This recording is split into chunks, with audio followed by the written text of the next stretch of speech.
Hey friends, it's your girl Atty and welcome back to my channel, Atty Tells All, where it's all about business, finance, faith, and lifestyle.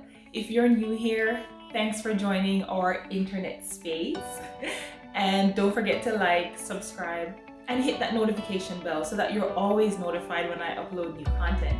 If you're already family, welcome. We've got tons of goodies in store. Today's video is the first video in my new home buyer series. Yep, I said it, home buyer series. We're still in the business of growing and we're still in the business of walking into what is ours. So if you're planning to buy your first home, I've got 7 things you need to know. So stick around.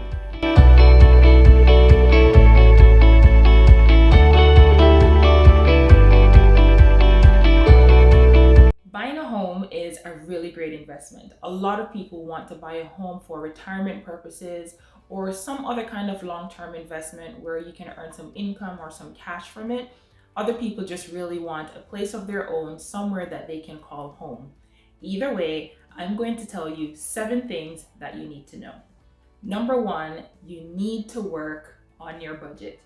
I know that telling you to work on your budget sounds like common sense, but so many of us are still rushing into purchases without fully understanding our true financial potential, or true financial position, or our true financial capability. If you're not sure how to create a budget, here's a link to my video on how to create a budget. I'll also leave the link in the description box below. But regardless of whether you are single, you're a couple, or you're part of a larger family, not having a budget can be really catastrophic. Before you buy a home, it's really vital that you take stock of the income that's coming in so that you can know what your actual living expenses will be. This way, your new home doesn't become a financial hardship or even a burden. You also need to factor in what the drain will be on your monthly balance once your mortgage payments kick in. And trust me, they're gonna kick in and you need to know what you can afford. Your bank would definitely have some kind of a mortgage calculator online and that can help you with this. Also, realize that when you buy your home, there are many other fees that can come up outside of just the purchase. We're definitely going to get into what those costs can be as we go through this home buyer series. The second thing you need to do is to research the market. If you don't know the local property market, it could be easy to find yourself in a bidding war where you're negotiating prices, but you are completely unaware of what the true value is of the property that you're trying to buy. If you are not real estate savvy, then procuring the services of a local real estate agent is always a great way to get the lay of the land as to what the housing market is doing, because situations can change week by week. And right now, the market is pretty aggressive, and this is not always reflected by what you're seeing online. It takes knowledge and expertise to price a property, and local agents are best equipped to let you know. So don't be shy about asking them about the asking price of the home, whether it's during a home inspection or when you're looking at a home online. So doing your market research is very important. The third thing you need to know when purchasing a home is you need to be prepared to make an offer. Again, if you have good budgeting habits, knowing what you can spend comes down to knowing what your financial position is, as I mentioned earlier. You must be sufficiently prepared to make an offer. Preparing to make an offer means that you at least have your down payment saved. If you're struggling to save, here's a link to my video on how we saved $35,000 in 1 year. I'll also leave the link to that video below. This video is really gonna be awesome for you to watch because it shows you how we had to really crunch and make a lot of sacrifices in order to purchase our first home. So take a good look at that video. Now, knowing how much you can borrow is also critical because it can impact your initial offer and it will definitely impact your negotiating power. Speaking to your lender and getting a mortgage pre-approval is definitely highly advised. Having a mortgage pre-approval means you can negotiate with confidence and you'll be fully prepared. You will know exactly what you can spend and what you can't. So be prepared to make an offer. Number 4, you need to do your due diligence. It's like if you're buying a car, you'd probably get a mechanic or a good friend who knows something about a car and how to check if everything is okay, right? So you need a level of certainty that this will be a good buy. But surprisingly, so many people don't get their homes professionally inspected before they purchase. And getting your home professionally inspected does come with a cost. So this is something you definitely need to make sure you're planning for. Getting a home inspection and also getting a good lawyer can save you a lot of money in the long run. Many first-time home buyers never factor these items in, but to have peace of mind later, this is the way to go. So do your due diligence.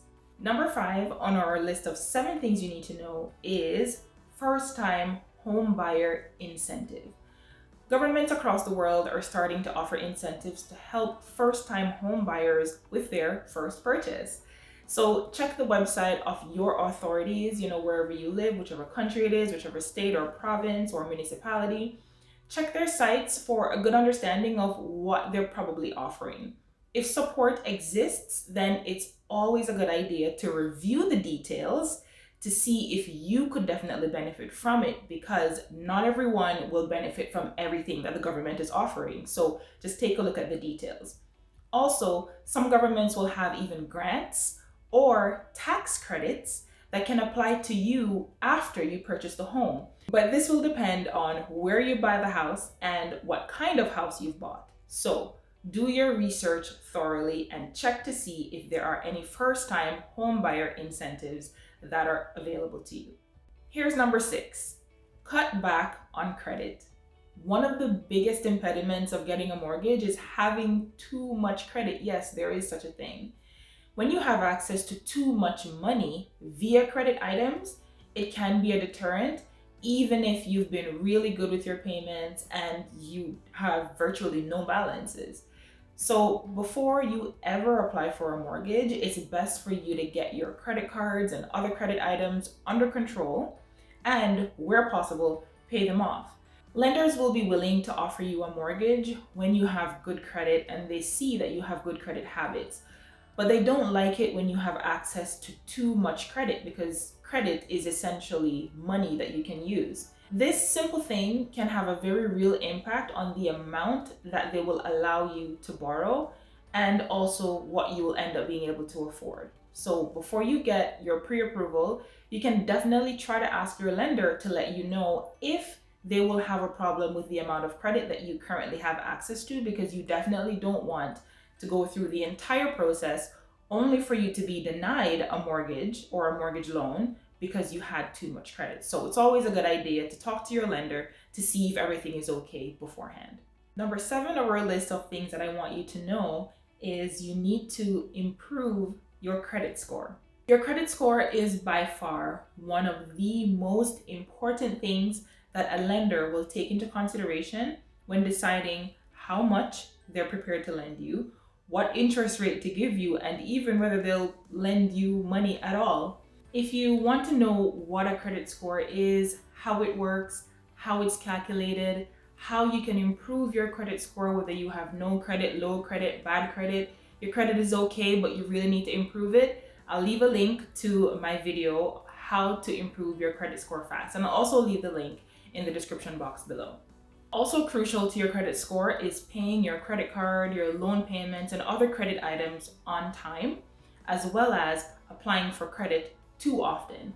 That can negatively impact your credit. If you have bad credit notes on your credit report, such as defaults or any kinds of judgments against you, it's best that you wait until these are all cleared up before you apply for a mortgage. And there you have it. I hope these 7 things that you need to know if you want to buy a home will put you in a better position and even a better mindset as you get ready to buy that beautiful first home. Look out for video number 2 in this home buyer series, where we will look at what affects your home buying affordability. Share this video with your friends, your family, your colleagues who you know can benefit from this kind of information. Stay safe, stay sane, and until then, it's Atty Tells All.